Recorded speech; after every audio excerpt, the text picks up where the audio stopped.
Selamat pagi anak-anak. Hari ini kita bertemu kembali. Kita belajar di tema 5, subtema 2. Namun sebelumnya, sebelum kita belajar, mari kita bersama berdoa.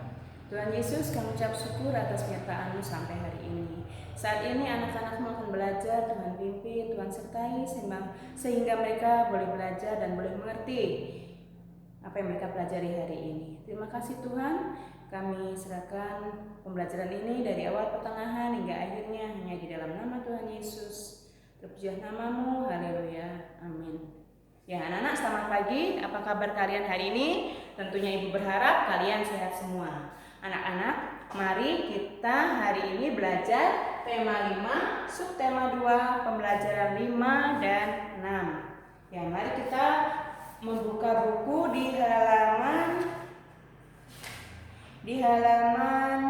97. Ya, anak-anak, di sini kita akan belajar berbagai ekosistem darat. Ya, nah anak-anak, kemarin kita sudah belajar tentang ekosistem. Ya, nah sekarang kita akan mempelajari ekosistem darat. Ekosistem darat misalnya ada kebun, ada hutan, ada sawah. Ya. Nah, ekosistem ini ada dua macam, yaitu ekosistem buatan dan ekosistem alam. Ya, kalau buatan itu, ekosistem buatan itu yang dibuat oleh manusia untuk memenuhi kebutuhan sehari-hari, ya, atau memenuhi kebutuhan hidupnya. Nah, anak-anak perhatikan di halaman 98, ya, di sini ada ekosistem darat, yaitu ada hutan, ya, kemudian ada padang rumput, ya, di situ ada hewan zebra, ya. Ini adalah saling ketergantungan, ya, makhluk hidup saling ketergantungan. Nah, tidak ada makhluk hidup yang bisa memenuhi kebutuhannya sendiri, ya, termasuk manusia.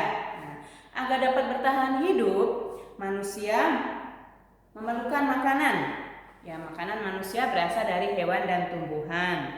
Sementara itu, hewan piaraan dan tumbuhan juga tidak dapat bertahan hidup tanpa bantuan manusia, ya. Nah, ini antara makhluk itu saling membutuhkan, ya, saling membutuhkan. Nah, hubungan khusus antara makhluk hidup dapat membentuk simbiosis dan rantai makanan. Kalau kemarin beberapa hari kita sudah belajar tentang rantai makanan, yaitu peristiwa makan dan dimakan, ya. Ada produsen, ada konsumen, dan ada pengurai. Nah, sekarang kita akan belajar tentang simbiosis. Apa sih anak-anak simbiosis itu? Simbiosis adalah hubungan antara dua makhluk hidup bersama-sama, ya, hubungan yang khas antara dua makhluk hidup bersama-sama. Nah, ada beberapa jenis simbiosis, yaitu ada simbiosis mutualisme, ada simbiosis komensalisme, dan ada simbiosis parasitisme. Nah, sekarang kita akan belajar simbiosis mutualisme. Simbiosis mutualisme apa sih? Simbiosis mutualisme yaitu hubungan antara dua makhluk hidup yang saling menguntungkan, ya. Kalian lihat di halaman 99, di sini ada burung jalak dan kerbau, ya, ada burung jalak dan kerbau.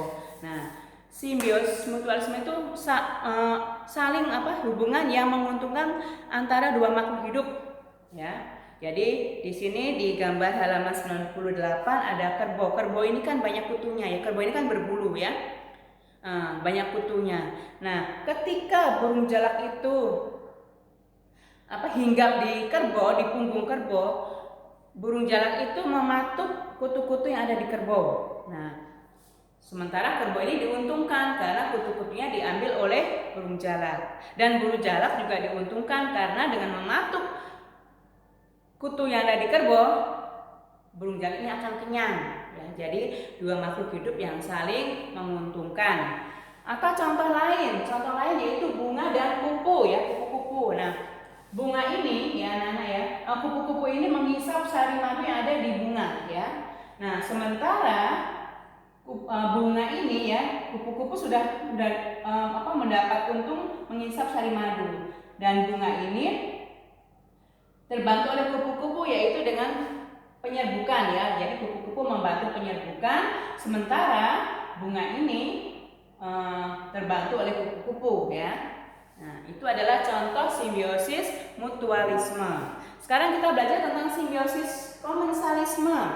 Ya, simbiosis komensalisme yaitu hubungan antara dua makhluk hidup yang menguntungkan ya, tetapi pihak lain tidak dirugikan ya. Contohnya di sini adalah bunga anggrek ya, bunga anggrek dan misalnya pohon mangga ya. Kalian tahu bunga anggrek itu kan biasanya suka menempel di pohon ya anak-anak ya. Tetapi meskipun dia menempel di pohon, dia tidak merugikan pohon yang ditumpanginya. Ya. Nah, seperti ini anak-anak.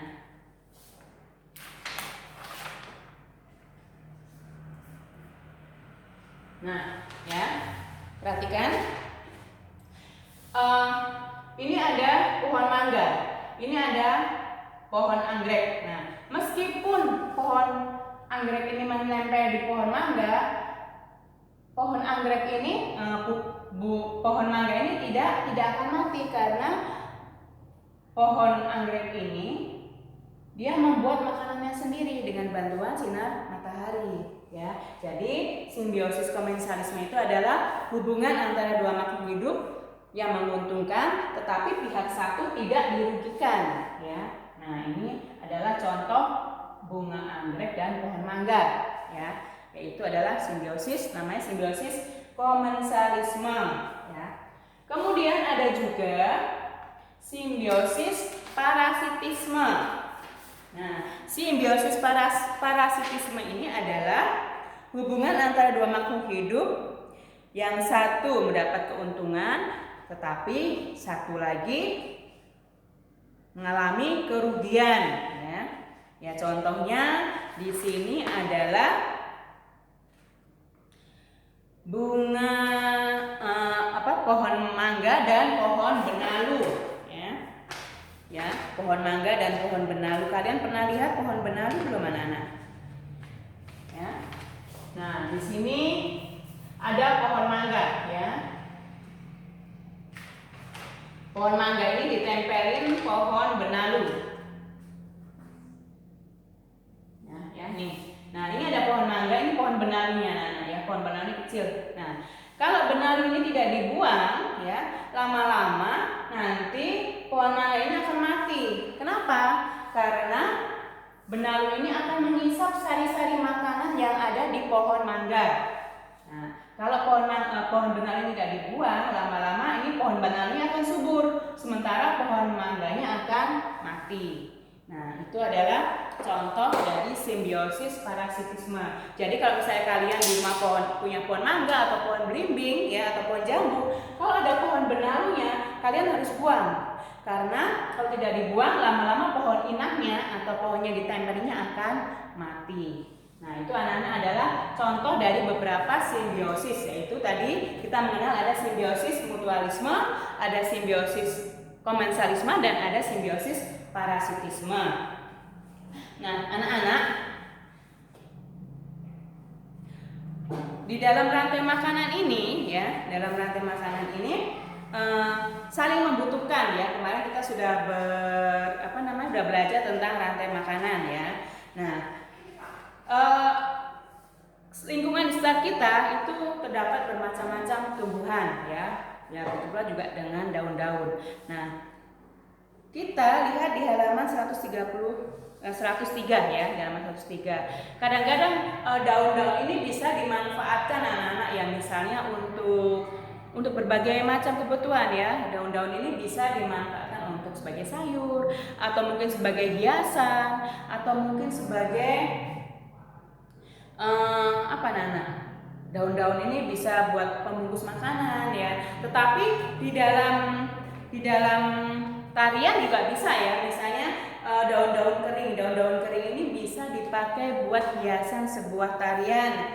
Contohnya tarian Turuk Lagay ya.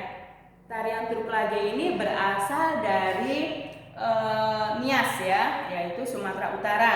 Nah, Turuk Lagay ini adalah gerakannya menirukan gerakan hewan, itu misalnya gerakan burung dan kelinci. Tujuan tarian lage ini adalah untuk menghibur orang yang sakit. Nah biasanya tari lage ini adalah untuk menghibur orang yang sakit. Nah, anak-anak, di dalam kehidupan sehari-hari kita juga perlu berinteraksi dengan sesama kita ya. Kenapa manusia disebut makhluk sosial? Karena memang manusia tidak dapat hidup sendiri ya. Kita berinteraksi dengan orang lain ya. Misalnya kita dapat bergotong royong ya. Gotong royong sudah ada sejak lama ya. Bangsa Indonesia sudah melakukan gotong royong sudah beberapa ribu tahun yang lalu. Nah, tujuan gotong royong ini adalah untuk meringankan pekerjaan ya. Misalnya di lingkungan sekitar kita ada yang membangun rumah atau misalnya ada yang hajatan ya, kita turut membantu ya. Atau misalnya juga kerja bakti ya, mungkin di lingkungan kalian mungkin setiap bulan sekali pada hari Minggu mungkin bapak-bapaknya kerja bakti membersihkan saluran air atau memperbaiki jembatan atau memperbaiki jalan. Nah, itu adalah salah satu untuk mempererat persatuan dan kesatuan. Nah, anak-anak, kalian juga mungkin bisa ya bekerja sama dengan teman kalian. Misalnya kalian belajar kelompok atau misalnya kalian piket bersama ya, misalnya di sekolah. Nah, itu adalah contoh dari gotong royong. Ya, anak-anak, tugas kalian hari ini kalian mengerjakan di halaman 105, yaitu pasangan hewan dan simbiosis yang terjadi ya. Nanti ya kalian kerjakan, kalian isi di halaman di buku paket halaman 105. Nanti kalian isi, kalian foto, kemudian kirim ke WA Japri ya. Nah, anak-anak, demikian pembelajaran kita hari ini. Semoga kalian mengerti. Ya, selamat belajar dan sampai ketemu besok. Terima kasih.